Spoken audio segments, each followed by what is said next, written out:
Hey everybody in English 1301, I hope you're doing well, and I just wanted to offer a quick video to kind of walk through what you'll need to do moving forward. So I'm going to use our week 13 as an example of, all the steps that you should take and where you should go to find the information.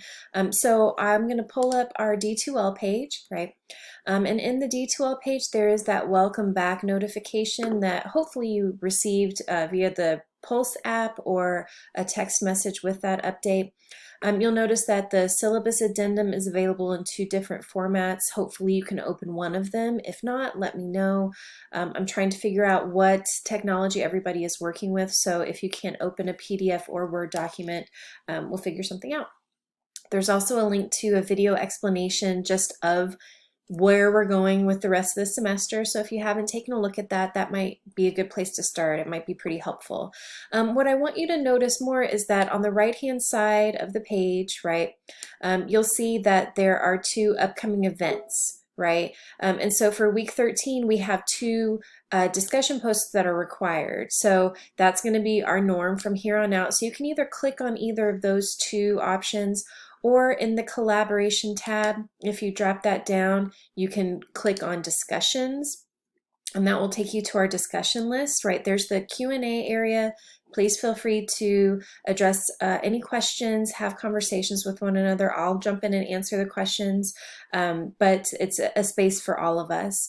And then you have week 13, right? So there's the week 13 general discussion post. That's just like our weekly in-class writing. And then the paper topic discussion. So that's how we'll be moving forward with, without having the research paper written in Word format and uploaded as a document. We're actually going to use the discussion posts every week to satisfy those requirements. So that's one way you can week by week kind of keep up with at least those discussion posts. But I also recommend that just in general, you keep an eye on the content area. So if you click on the table of contents, and here's week 13, right? So if you go and you see overview and you see this information, don't freak out. Just go over to the left to either table of contents, or you can click the link for our specific week. And then there you'll kind of see this is what's laid out for the whole week. So first, there's that welcome back and general information video. There is a video that explains the discussion posts and the information that's required and where you go and what you do. And then I have a brief video on the rubric that I'll use to grade those discussion posts. So all of those are good information. Take a look when you have the chance. But you'll also see the links for the weekly discussion posts. So I'm just going to click on our general discussion. So I've given you a prompt here and some reminders. Remember that the general discussions are due by Wednesday at 11:59 p.m. and then the paper topic ones are due by Friday at 11:59 p.m. So I just want to keep the reminders there for you. Once you've read through the prompt, right, just click Start a New Thread, and this will pop up. So I suggest that you enter your name, and so, if it were me, Dr. E's weekly discussion, week 13, or something like that. It just helps me when it comes to grading if you put something like, don't waste any time on a creative subject line. It's just not worth it. And then here is where you will include your weekly discussion. As I said in some other videos, I really recommend that you create and compose your discussion responses in Microsoft Word, so that you can use the spell check and grammar check features. And you can save those posts just in case anything goes wrong with the technology in D2L. I don't want you to lose your work, so if you save them in Microsoft Word or some other program, you'll be able to make sure that you have those no matter what. And then you can just copy and paste that information here, okay?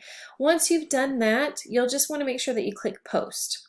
Right, and then you can go back into the discussion area and actually see if your work has been posted. The way that it's set up now, you likely will not see your colleagues' responses until you post your own, right? And then you can go in and take a look at other people's writings for that week, and especially if we need to respond to two colleagues, you want to be able to see those, right?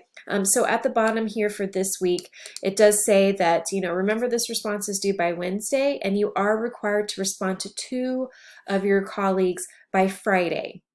Okay, so on Friday you have the paper topic discussion and those responses due.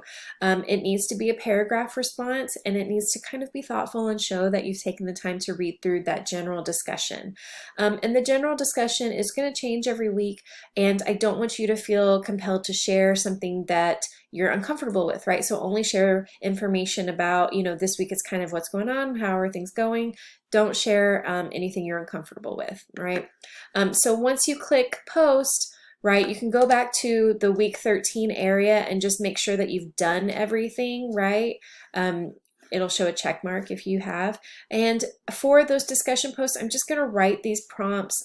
I'm not sure if it's necessary for me to do a weekly video to kind of identify and walk through the requirements, but if you let me know that that's something that would be helpful, I'm more than happy to do that. I just don't want to bombard you with even more videos, but again, if you think it might be something that's useful, then let me know. So once you read through those prompts, then start compiling and composing your responses and get those posted by the due date. So remember, the general discussion post is due on Wednesdays by 11:59 p.m. and then your paper topic is due by Fridays. And that's the Friday is that due date and time because I want you to take a little bit more time because it is higher, in terms of points that you receive, and it requires more work and effort. So you have a little bit more time to work on those.